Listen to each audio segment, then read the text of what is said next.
what's the saying? 2 steps forward, 1 step back.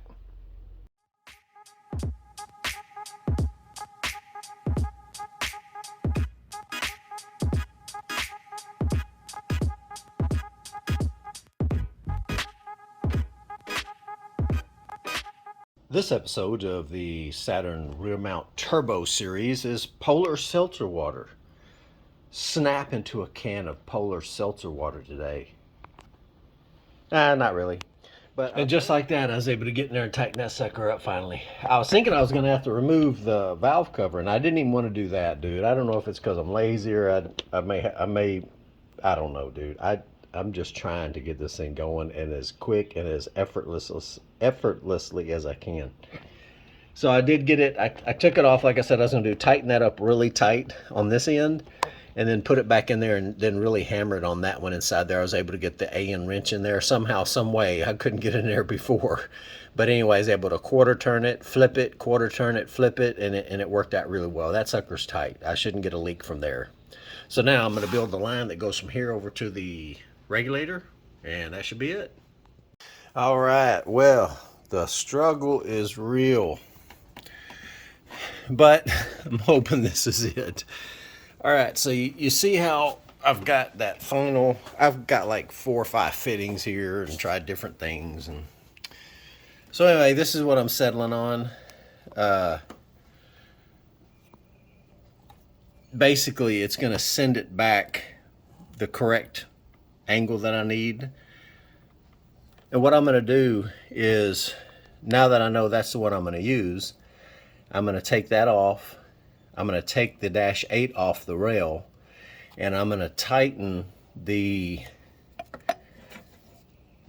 union there, that adapter from 8 to 6AN. I'm going to tighten that before it even goes on here. Then I'm going to put it on and try to figure out some way, make it happen kind of scenario, to tighten the rail. Then I'll have this one easy enough to get to and tighten it up. That should fix our issue, I hope. Because I sure did not want to take this rail off for a few reasons I think I've shared already.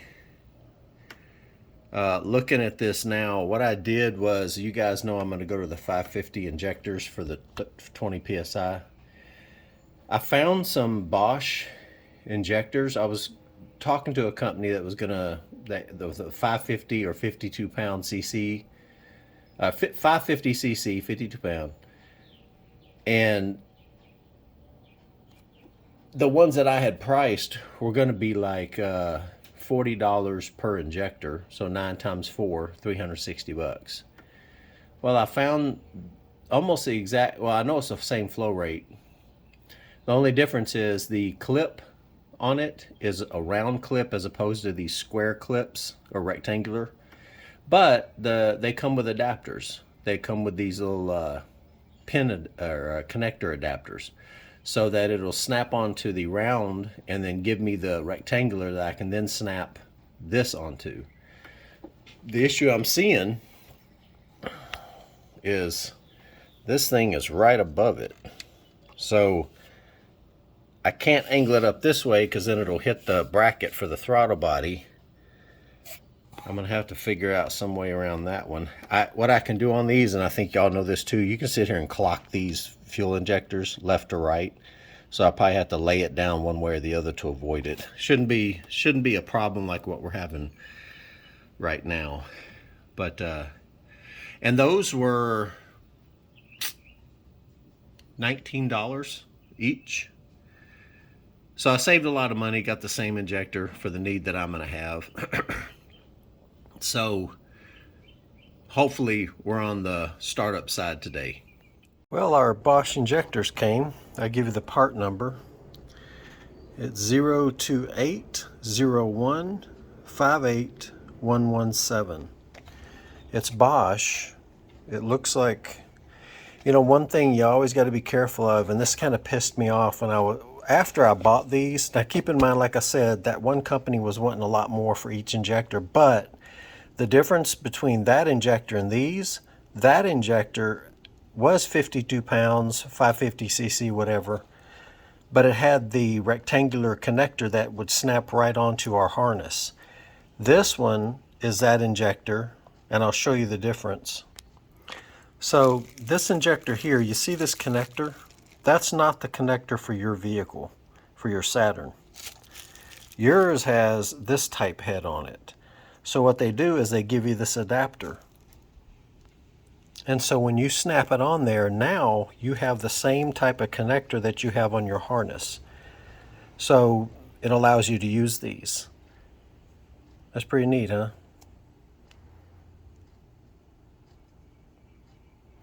Make sure you positively engage these. They're pretty tight. They're on there for a reason. Just like any connector, you're going to want to make sure that this thing snaps down on the little tab. Now, the issue I have is when I purchase these, of course, like eBay does, as soon as you purchase something, you look down below and they've got all these ones that are like that one, but like $10, $20 cheaper. It was crazy. So then I got to thinking, well, maybe all these are just fakes, and I just bought a more expensive fake. Because remember, right now, China, they're doing a lot of this to where everything looks right and correct. The boxes look real and all that. And of course, I'm not going to know this is bullcrap until I put it in there and try to run them. But what can you do? So again, as soon as I get, like I said, the plan is to get it running, go driving, make sure everything's copacetic, come back, and then once I get my daughter's car, and I'm going to do my wife's motor mount, sell the Viper, I'm going to get back in here and I'm going to swap out the Det 3. And then I'll be installing these. So I'm going to give you a quick tutorial on how I do these hoses. Because there's a lot online. A lot of people have different methods and stuff like this. But the way I've got it now, and it always turns out really nice, is I'll take some masking tape. I use this blue painter's tape, and I'll wrap it around the area or the section of hose that I want to cut. And you want to wrap it tight enough to where you can it almost takes on the texture of the hose itself. You can see the hose there, and that's important because as you're cutting this, the goal when you cut it is you're trying to keep the fraying down, because on this end here, like if we're going to put this into the hose end, you don't want the frays because that's going to make it kind of hard to get it into the hose end cap. So overall, I'm going to want this length right here, and it's going to go all the way down, and this is the length that I'm going to want for that one fitting. And so you'll put it in the vise, and when you put it in the vise, you want the hose to kind of like it be as horizontal as you can get it, because when you make your cut, you want your cut to be straight, because remember, that has to go in and make a good seal inside that head. So when you put it inside there, it's gonna smack up flat against as much of that surface area in there as you can. If you cut it at an angle, then that's not going to happen. So you want it as straight like that as you can. And then what I use is a cutter like this. This is a corded one. And when you're pressing down on it to cut it, you don't want to put too much pressure. Just let the cutter do its job. It'll go through that thing like butter. And there we are. One note too, before you use this, before you put it in whatever process you're going to be putting it on, you want to make sure you clean that out really good. In other words, maybe take some brake cleaner and stuff like that. If all you've got is water, then go ahead and run some water through there, because all these little, obviously it's rubber, so it's created a lot of fine like rubber dust, and you're going to want to clean that out of there, right? And then what I do is I bought these. These are very cheap on Amazon. They're vice grip jaws, and they're aluminum, so they won't damage the fittings when you're putting them on your hose. So now you're going to take this fitting cap, right, and you're going to slide it over the end that you want it to go on. And I say slide, but you're going to want to turn it like you're tightening it down on there. But when you do, you want to make sure, you want to peer inside here, and you want to make sure that that hose is butted up. You see how it's all the way up and butted up against that end? You're going to make sure that happens. Now this is where this vise comes in. So when you're keep in mind when you're screwing the fitting into this, the natural propensity is for the fitting to try to push this hose out of here. And so you want to make sure you grab the hose and push up on it and make sure that it doesn't get pushed out. And what I like to do is on that blue tape that's still staying there, I like to put a little black Sharpie mark. You see that Sharpie mark? It's kind of blurry, but it's right below the head of that fitting. So that as I'm pressing this in here, I can see if that black mark is moving further down, so I know that it's pressing it out and I need to work it back up in there, or I'm not holding tight enough down here. Two things that are going to help you keep that from happening is you're going to want to use some anti-seize, and you're going to want to use some silicone spray lubricant, okay? And the purpose in that is, this is aluminum, okay? So the chances of it galling and stuff like that is pretty high. So you're going to want to put some anti-seize on these threads, like all the way around. Not heavy, but enough to kind of just put it on there and get it going. And then before you try to put this down into this hole, you're going to want to spray some of that lubricant down inside there, and that's for the hose, so that as this tip works in there and as you start screwing this thing inside, it's going to help it to slide in a little bit easier and be less prone to push this hose out. All right, here we are. Here's some of this on there. We're going to spray some lubricant inside there.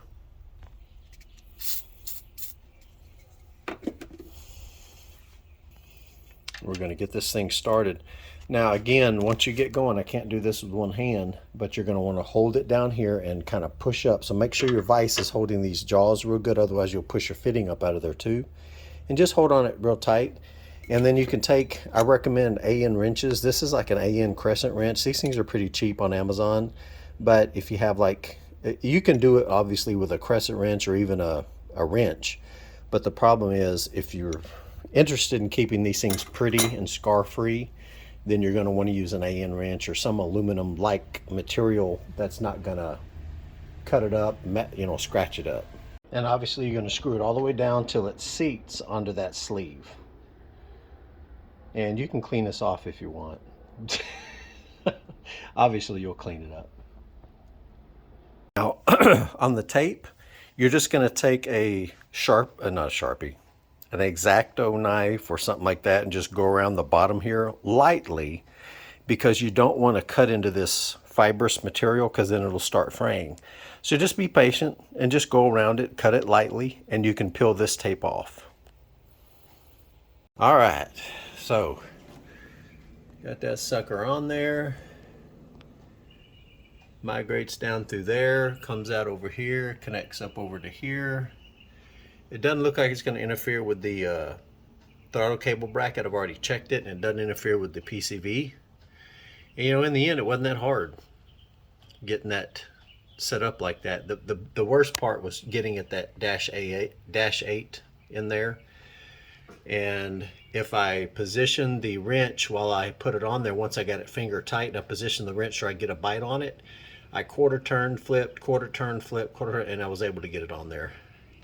Like I said, it would have been easier and probably not as long and drawn out had I taken the valve cover off, but you know what? That sucker's on there and it's staying on there. So, but anyway, I found a way around it. Finally. All right, so we're going to start this thing up here momentarily. All right, guys. I'm filming it because I want y'all to see it catch fire if it does.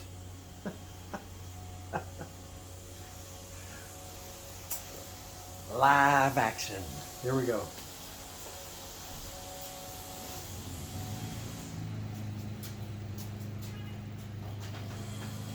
My flashlight, so I can look real quick. I've already energized the fuel pump, checked the fuel line connections, and they all look good.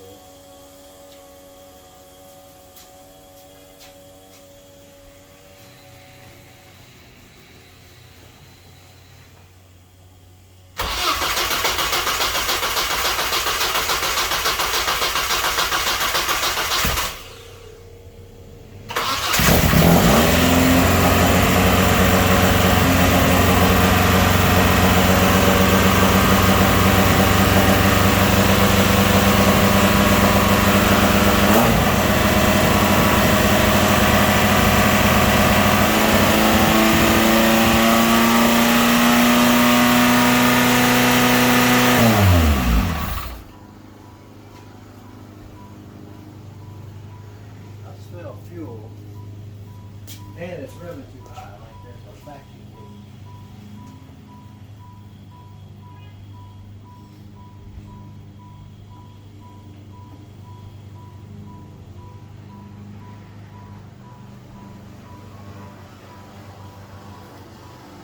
Oh crap, I know what I did. I kind of didn't tighten all the fuel lines. So, in my zeal that I had made the connection for the dash 8 to dash 6, that hose and all that stuff, I didn't tighten up the one that was going to be the easiest to get to. I had just hand tightened it. That was that dash 6 fitting. So it wasn't spewing out, and I did energize the pump beforehand, and of course that fully pressurizes the fuel line. So I should have saw a leak, but I guess it took a few seconds for this thing to actually show it. So no big deal. It wasn't spewing out. It just had a drop on the fuel rail. So I fixed that. Then you wonder why it was idling so high?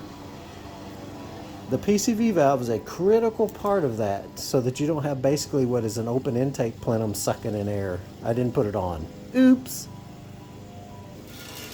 All right, so I'm not, you can hear the mowers behind me, but I'm not gonna say it'll be any different this startup, but truth and disclosure. Here we go.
Coolant leak.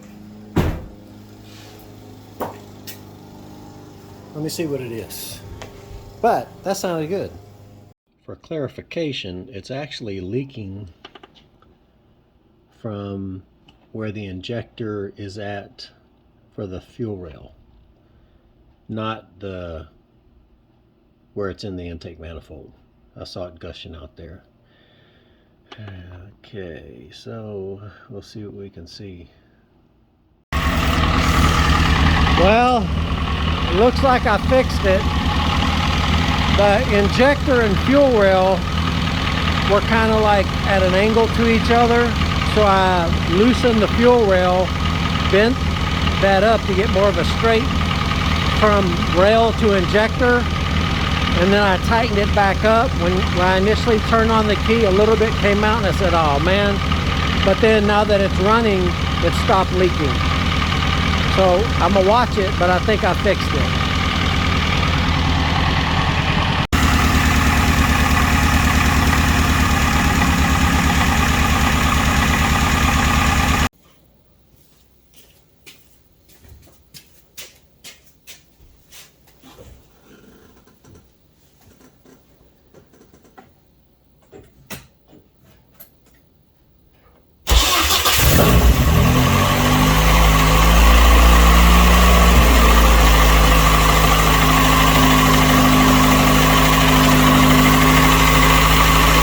So I don't know if this is a fuel pressure regulator problem or a fuel pump problem.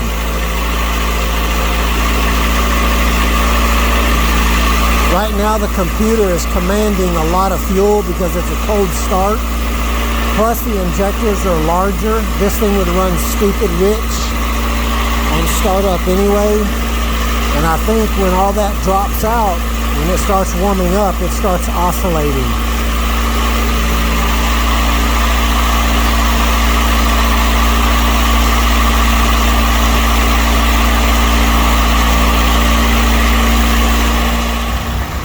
So yesterday, I was thinking I had problems with my fuel pump or this regulator. Keep in mind, we have done away with the stock regulator, and if I try to unplug this regulator, it dies immediately.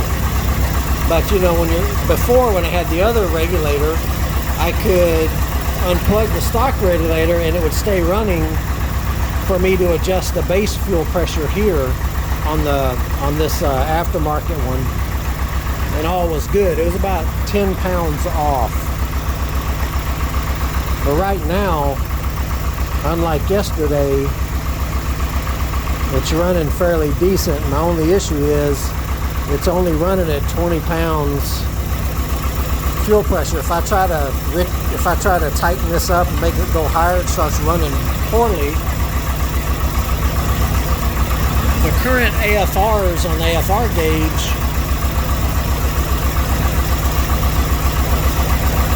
is between 13.3 and 13.9. I'm not sure. I don't think it should be about ready to reach operating temperature here any second. I think it's at 174 or 175. I'm at 172 right now. Then it should go into closed loop and start controlling fuel. I want to see what happens then.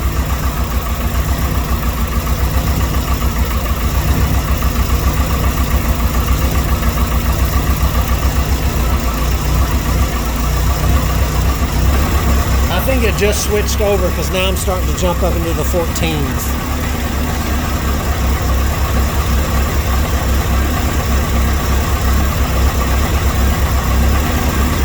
Which is where you want to be more or less at idle.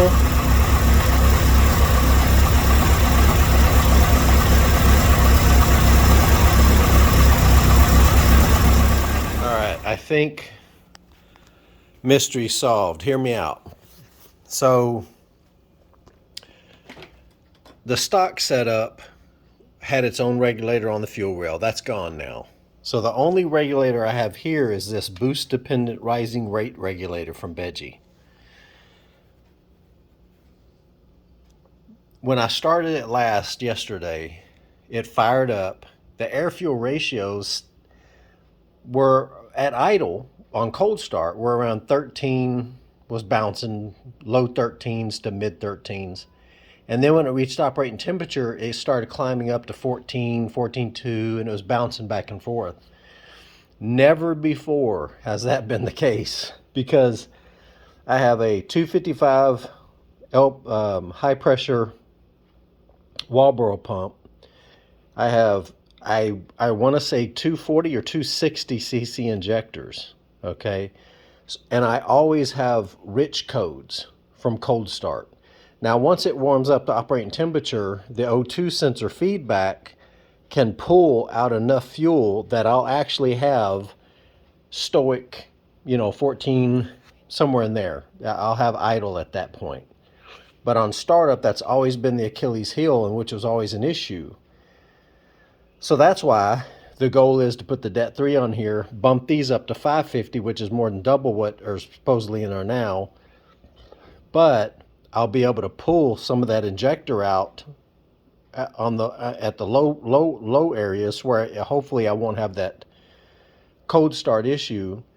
And before I settled on this size injectors, I had some 370 injectors that I had put in here, and it did start, but it ran terrible. It was just so much fuel. And of course, you got to keep in mind that inside the cylinder or inside the combustion chamber, all that raw fuel not getting burned, going out to the exhaust, some of it's going down between the rings, washing the cylinders. That's not good, okay? So the 550 is designed to cover me for my 20 pounds of boost. So why yesterday was this thing acting like I had stock injectors back in here? Well, I thought, oh, well, the fuel pump's going out. Or this regulator here is failed inside. But I started just thinking about it today. Basically, what I tried to do was, okay, first step in tuning this regulator here is you're supposed to set basically the onset of gain. That's that little lean point that happens off of 0 up to about 3 to 4 psi, 3 psi. And that's where the feedback doesn't have a chance to catch up, even though the intake manifold's already pressurized. And so you run lean. That's why the little story of me popping my motor with that T25 on my 95 coupe blew my mind for so long. I thought I had done everything right, and I was the ridicule of the Saturn community. Oh, he blew his motor on 3 pounds of boost. Well, yes. The reason was because I had a turbo that would hit full boost at 2200 RPMs. I had a slow sensing O2 sensor, and the rising rate pressure regulator I had didn't have the Beggie's onset of gain feature, which will cover that section where it's lean when you first get into boost. That's why that regulator is much better than a regular rising rate 1 to 1, 7 to 1, 5 to 1, whatever it is. That regulator right there will keep you from popping your motor. Now, the trick is, I'm not so sure that's such a necessity now because I'm running a larger turbo, and this is a OBD2. All right, so it's OBD1 was the 95, 97 is OBD2, so it's a little bit quicker response. The turbo's larger, so the boost comes on later. So the actual throttle position and all that has a chance to actually reflect what's happening before boost actually starts coming on, and so you don't have any issues. Okay, so when I started yesterday, like I said, it was acting like it was on regular sized injectors because it was idling at the 13 and then came up 14 and settled in there really nicely, whereas on other times I'd be 11, 10, 11s, and then it'd finally warm up and then pop into the 14s. Well, I started thinking, you had this whole thing apart, and up to the point you tore it down, it was fine. It was running fine. What's changed? And the only thing that's changed is that fuel rail. And the fuel rail that had the regulator on it, the stock regulator. So I said, okay, well, I need to put a stock regulator on here, or a regulator. And so I went upstairs and fished through all my stuff. This is the original regulator that I ran on my first turbo car before I found out about needing this other regulator. There's nothing wrong with this. I tore it apart last night and I looked at the diaphragm, and even though it's been sitting there for years and years and years, the diaphragm looks healthy. Everything else looks healthy. I tore it apart and basically looked at it. This is a rising rate regulator. So this is going to be, so it should be, I want to say, well, I honestly don't remember. It's going to be a minimum of 1 to 1, but it could have been 5 to 1, 7 to 1. It depends on the type of spring that's in here. And so anyway, I cleaned it. I said, okay, well, maybe I can use this one. It's already got the AN fitting. And what I would do is I'd come in off the fuel rail into here, and then from here, go over to the Beggie regulator. And this port's sealed off. It's not used. But my concern in using this one is it's not a stock regulator. In other words, it's boost dependent. So not only will I have the added fuel that's coming in from the Beggie, I'll have whatever it's trying to add here, boosting or basically pumping up fuel pressure to compensate for boost. I don't need that. So it kind of sucks because I was going to use this when it's free. I'm not using it for anything else. So I went online and bought just basically a little cheap, it's like 70 bucks. I forget the name of the company it's from. Now at that point, I'll run a sensing line off of my little rail back there for the vacuum over to it. Now here's what would happen in the past. Whenever the first step that you do need to set up this thing is you're setting the onset of gain. And you basically do that by disconnecting the vacuum from your stock regulator. When you do that, the pressure on the gauge will shoot up like almost 20 psi. And then you adjust it here. You adjust it, and I think you're going to be settling in around 50, 55, 60 here. Then you go back in and you plug back in your regulator, your stock regulator, and then you'll see the fuel pressure drop down. Then This one is your rate of gain. This is your variable. This can be 1 to 1, 2 to 1, 15 to 1. I think it goes as high as 17 to 1, I think. So this is your fuel pressure adjustment. This is your rate of gain. And so as long as I put that in this line here, then it'll give me that ability to unplug it, set that measure, because as soon as I unplugged this vacuum line from this regulator, the car died out immediately. All right, so I asked myself, why is that? I went online and I looked it up. This is a Beji 2025. It's the regulator that you put on vehicles that are NA, but then you aftermarket turbo or supercharge them. Well, apparently the directions, and I had my old directions somewhere. They are somewhere, and I looked for them. I can't find them. So I just happened to stumble on it online. And it says that this type regulator you must use in conjunction with a stock regulator. For that reason, you have to unplug that, set your rate of gain, or your onset of gain, plug it back in, then here's where you do your actual tuning with it. And so that's where I'm at. So now, was it beneficial? What's the benefit in using this fuel rail except to look at it and say, that's a custom fuel rail right there. How about that? Well, it does have larger lines. Okay, it is a larger line than the stock fuel rail and fuel lines. But I have to admit that although all this is larger, when you come back to the actual feed into the rail and feed out of, it's the stock lines all the way back to the fuel pump. So again, I asked, what did I gain by using that? A big goose egg, because I'm having to add in a stock regulator again. I had to pay for it. I've been through all this junk. Now I'm expecting what I'm about to do with that pressure, with that regulator, to fix my issue and return back to normal, and then I'll be able to go drive this sucker. So I ought to see that in a couple days. But you know, it's things like this that we change. You have to go back to the basics and say, well, what was it like before? What's changed up to now? That's the only thing that's changed. All right, I got my 2K clear purchased. Of course, that's going to be for the carbon fiber hood.